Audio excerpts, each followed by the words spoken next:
आज जो हम मेथड सॉल्व करने लगे हैं वो है गॉस-सिडल मेथड। ये एक आइटरेटिव मेथड है जो सिस्टम ऑफ इक्वेशंस को सॉल्व करेगा। जैसा कि हमारे पास यहाँ पे 3 इक्वेशंस हैं और 3 ही वेरिएबल्स हमारे पास अननोन्स हैं। अननोन्स वेरिएबल्स हमारे पास हैं x1, x2 एंड x3। सबसे पहले हमारे पास इक्वेशन है 13x1 plus 2x2 plus 3x3 is equal to 46। Second equation है हमारे पास 2x1 plus 15x2 plus x3 is equal to 33। Third equation है हमारे पास x1 minus x2 plus 10x3 is equal to 15। सबसे पहला स्टेप जो हम करेंगे कि हम इन तीनों इक्वेशंस सबसे पहले तो हमने चेक करना होगा कि ये सिस्टम हमारा डायगोनल डोमिनेंट है या नहीं। देन डायगोनल डोमिनेंट है हमारा सिस्टम तो उसके बाद फर्दर हमने क्या करना है कि इन तीनों इक्वेशंस को x1, x2 एंड x3 की फॉर्म्स में लिख लेना है ताकि x1 का वेरिएबल हमारे पास लेफ़्ट साइड पे आ जाए और हमारे पास कॉरस्पॉन्डिंग इक्वेशन उसकी राइट साइड पे आ जाए इक्वल टू के बाद। इसी तरह x2 एंड x3 के लिए भी हमने इसी तरह ही सेकेंड एंड थर्ड इक्वेशन में से वैल्यूज़ को सॉल्व कर लेना है। सॉल्व करने के लिए इसके बाद हमें अब इनिशियल गेस चाहिए लेट्स से अगर हमने फर्स्ट इक्वेशन ये वाली फर्स्ट इक्वेशन ट्रांसफॉर्म होकर बनी है, अगर हमने इसको सॉल्व करना है तो हमारे पास x2 और x3 की कोई वैल्यूज़ होनी चाहिए ताकि ये सॉल्व होकर इक्वेशन हमारे पास x1 की वैल्यू हमारे पास फर्स्ट आइटरेशन के लिए जनरेट कर दे। तो हम इनिशियल गेस सपोज करेंगे x2 and x3 is equal to 0। x2 and x3 हम इस इक्वेशन में x1 वाली में पुट करेंगे तो हमारे पास आंसर बन जाएगा 3.53। इसके बाद जैसे ही हमारे पास x1 की वैल्यू आएगी, जैसा कि लास्ट मेथड हमने देखा था कि गॉस जैकोबी में हम क्या करते थे x2 के लिए जब सॉल्व करते थे तो हमारे पास इनिशियल गेस जो होता था वो x1 भी हमारे पास 0 होता था। लेकिन हम गॉस-सिडल में अपनी आइटरेशंस को ऑप्टिमाइज़ कर रहे हैं और हमारी आइटरेशंस जो है वो गॉस जैकोबी मेथड के से कंपेयर करेंगे तो हमारे पास कम आइटरेशंस परफॉर्म होंगी। सो हमने अब क्या करना है कि हमारे पास जो रीसेंट x1 की वैल्यू आएगी in case of x1 is equal to 0 जैसा कि जैकोबी मेथड में हम करते थे, हम x1 की जो रीसेंट वैल्यू हमारे पास फर्स्ट इक्वेशन में से आ गई होगी हम वो सॉल्व करेंगे ताकि हमारे पास जो है वो आइटरेशंस कम हो सकें as compare to Gauss Jacobi method.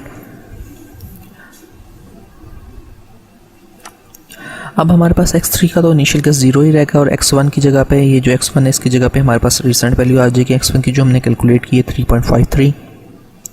इससे हमारे पास x2 का आंसर आ जाएगा 1.72। जैसे ही हमारे पास x1 एंड x2 का आंसर आ जाएगा अब हम x3 में x1 और x2 की जो रिसेंट वैल्यूज़ हमारे पास आई हुई होंगी 3.53 एंड 1.72 वो हम यूज़ करते हुए x3 की फर्स्ट आइटरेशन के लिए x3 की वैल्यू कैलकुलेट करेंगे जो कि हमारे पास इस इक्वेशन में पुट करेंगे तो हमारे पास वैल्यू आती है 1.31। इसी तरह ही हम सेकेंड आइटरेशंस करेंगे। अब हमारे पास x1, x2 एंड x3 तीनों वेरिएबल्स की न्यू वैल्यूज़ आ चुकी हैं। अब हम यही वैल्यूज़ यूज़ करते हुए x2 एंड x3 की न्यू वैल्यूज़ यूज़ करते हुए सबसे पहले हम x1 की वैल्यू कैलकुलेट करेंगे। जैसे ही हमारे पास x1 की वैल्यू कैलकुलेट आएगी तो अब हम x1 की मोस्ट रिसेंट वैल्यू जो हमारे पास होगी 2.97 वो यूज़ करेंगे और x3 की जो है वो हमारे पास जो लास्ट फर्स्ट आइटरेशन में हमारे पास वैल्यू कैलकुलेट हुई थी 1.31 वो यूज़ करेंगे। इसी तरह ये इक्वेशंस को हम फर्दर आइटरेशंस हम परफॉर्म करते जाएंगे। ये क्वेश्चन हमारे पास एक सॉल्व एग्जांपल होगी है जो गॉस-सिडल मेथड के थ्रू हमारे पास सॉल्व हुई है। अब इसी का सबसे पहले हमारे पास एल्गोरिथम आ जाएगा। एल्गोरिथम में हमारे पास सबसे पहला स्टेप हमने क्या चेक करना है कि check the system is diagonal dominant और नॉट। अगर हमारा सिस्टम हमने सबसे पहले चेक करना है कि डायगोनली डोमिनेंट है या नहीं। डायगोनल डोमिनेंट के लिए हम लास्ट से में हम देख चुके हैं कि डायगोनल डोमिनेंट को हम कैसे चेक करते हैं। अगर हमारे पास सिस्टम डायगोनल डोमिनेंट हो जाता है हमने कन्वर्ट अपनी ऑल इक्वेशंस को कन्वर्ट कर लिया in terms of their respective variables. उसके बाद हमने इनिशियल गेस सेट करने और with the update with the new value of x1, x2 and x3 हमने अपने वेरिएबल्स की न्यू वैल्यूज़ के साथ अपडेट होते जाना है ताकि हमारे पास जो है वो आइटरेशंस कम से कम हो सके as compare to Gauss Jacobi method. इसी मेथड का अब हम कोड जो है वो मैटलैब में जनरेट कर लेंगे। ये इक्वेशन सबसे पहले हम क्या करेंगे हम एक वेरिएबल ले लेते हैं let's say a is equal to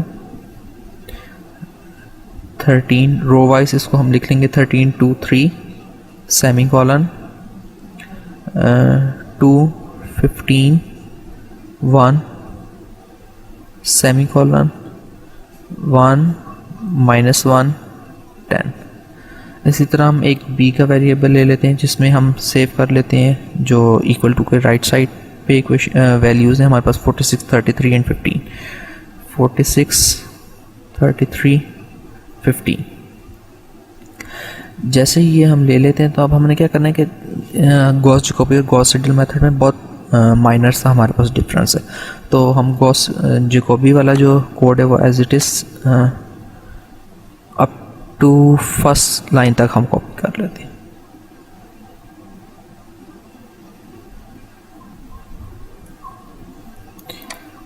ये कोड हम एज इट इज़ कॉपी कर लेते हैं। इसमें से x1 का इनिशियल गेस जो है वो हम रिमूव कर देंगे क्योंकि हमारे पास जो x1 का फर्स्ट आइटरेशंस में जो वैल्यू है वो x2 कैलकुलेट करने के लिए हमने x1 की रीसेंट वैल्यू यहाँ पे x2 की इक्वेशन में सब्स्टिट्यूट करनी है।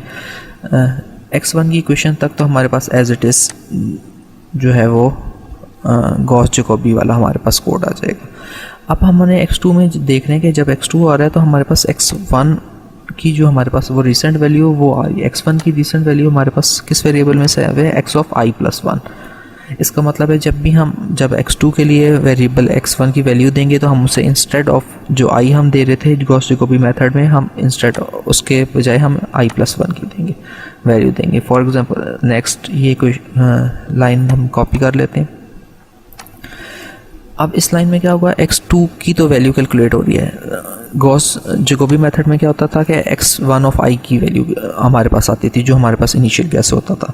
लेकिन यहाँ पे हम क्या कर रहे हैं कि जो रीसेंट वैल्यू हमारे पास x1 की कैलकुलेट हुई है वो हमने यहाँ पे पुट करनी है, सब्स्टिट्यूट करनी है।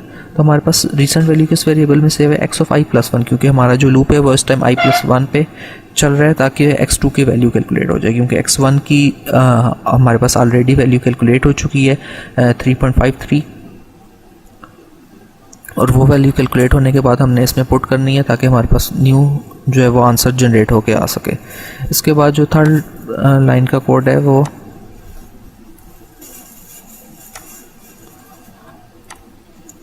इसके बाद हमारे पास जो थर्ड इक्वेशन है वो मैंने कॉपी कर ली है, कॉपी करके पेस्ट कर दिए। अब हमने यहाँ पे क्या क्या चेंजिंग करनी है ये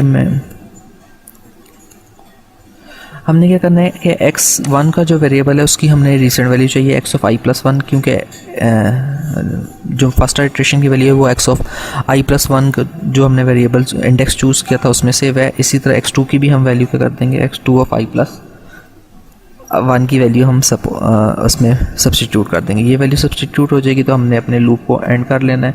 सबसे पहले ये हमारा फॉर लूप एंड होगा, उसके बाद ये इफ़ का लूप हमारे पास एंड हो गया। ये नीचे वाली 3 लाइंस यहाँ से कॉपी करनी रह गई हैं। तो ये हमारे पास थोड़ी सी माइनर सी हमने मॉडिफिकेशन करनी है। हमारा गॉस जैकोबी वाला ही as it is code Gauss Seidel method के लिए मॉडिफाई हो जाएगा और हमारा कोड रनिंग फॉर्म में आ जाएगा। इस कोड को हम रन करके चेक करते हैं।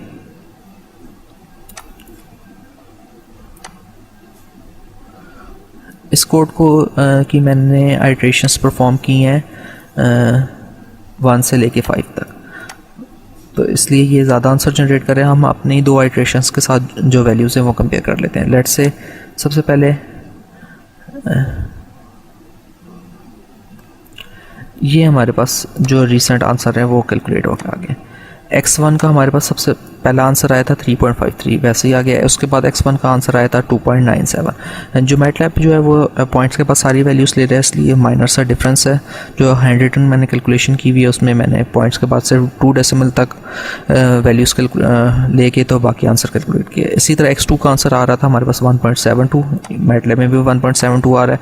उसके बाद x2 की जो सेकेंड आइट्रेशन के लिए हमारे पास आंसर आ रहा था वो था 1.71, तो हमारे पास वही आ रहा है 1.71। इसी तरह x3 की फर्स्ट आइट्रेशन के लिए हमारे पास आंसर आ रहा है 1.31 एंड x3 की सेकंड आइट्रेशन के लिए हमारे पास आ रहा है 1.37। तो यहाँ मैटलैब में भी हमारे पास 1.37 आंसर आ रहा है। तो हम कंट्रीट कर सकते हैं कि हमारा जो गॉस सीडल मेथड है वो फास्ट मेथड है as compare to Gauss Jacobi method.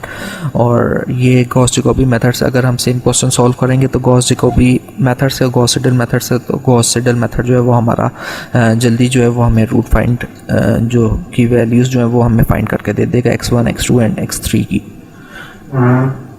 Thank you.